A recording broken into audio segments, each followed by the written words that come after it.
This is a conversation about male leadership, about strong masculine roles, about being a good dad, um, about being a leader. And you'll see here these videos that are playing with cars and tractors and motorcycles and everything. Um, those are a huge symbol of how I learned to be the man that I am. So the first one where there's the tractor, dad and grandpa restored his tractor that he used as a tool on his farm for 100 years. He and dad went back through it, and that's a video of dad running it around in the yard.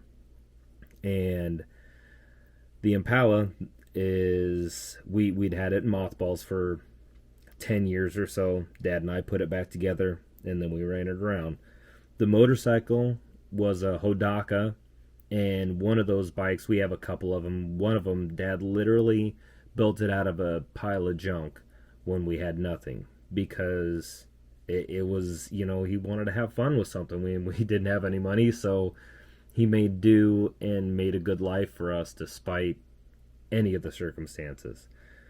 And then you'll have a shop panning around in the garage, and that's all a product of dad's hard work and, yeah, a lot of different stuff, and imparting on to me as well, and things that I want to show my kid eventually. And so in this, I just want to show, building those things up, but I want to talk about one of my favorite memories and the kind of memories that people need to be making with their kids.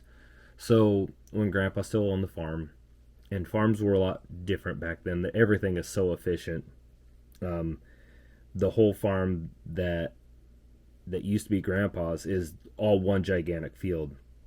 Before it was, there's a big cow lot in the front, and then when they did their crop rotation, everything was fenced off and different. There were still trees, and I think on one part of the land there was like a 46 Ford pickup, and then there was like a 52 Ford pickup that were just out there. And farms were like that, trees all over the place, and not very efficient, I'll say that. But it was really great for dirt bike riding. And so the white pickup that you'll see in that's now the race truck, it used to be dad's daily driver with the 4-cylinder.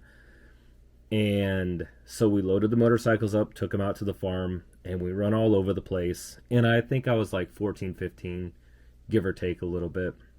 And we went down into the bottoms to have lunch. Dad got out his Bible and he read a selection. I think it was the temptation of Jesus when he's in the wilderness 40 days and 40 nights. And the scene, with he and I, was pretty great. Our bikes are propped up. We got our lunch out. Um, I don't know what kind of grass it was, but there was really, really tall grass. But there were several plots of it that were bedded down where deer had slept or were sleeping during the night. And so in one of those spots, we sat down and ate. And so Dad is talking about, he reads out of the Bible about Jesus and fasting for 40 days and 40 nights. And at the end, I said, wow, being a teenager, I said, wow, man, I would be so hungry after those 40 days. And he took a bite of a sandwich and kind of chewed a second. And then he said, well, boy, your stomach could be so shrunk up, you probably wouldn't be able to finish that sandwich. And just the way he responded to it after a little bit of thoughtfulness just turned my head around a little bit. And it made the story real. And that closeness made it real.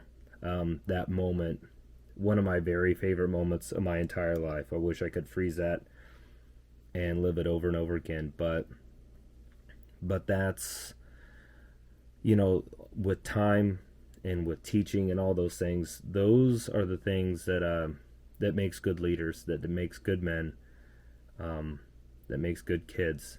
And so those are things I'll always be thankful for.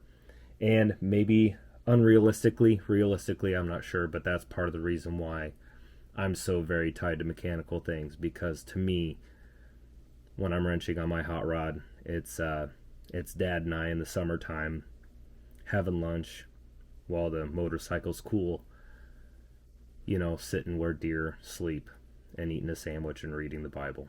So to me, that's what all that stands for, and it makes good leadership, makes good kids, makes good relationships. But anyway, so until next time, take these things, take your life and pour it into other people.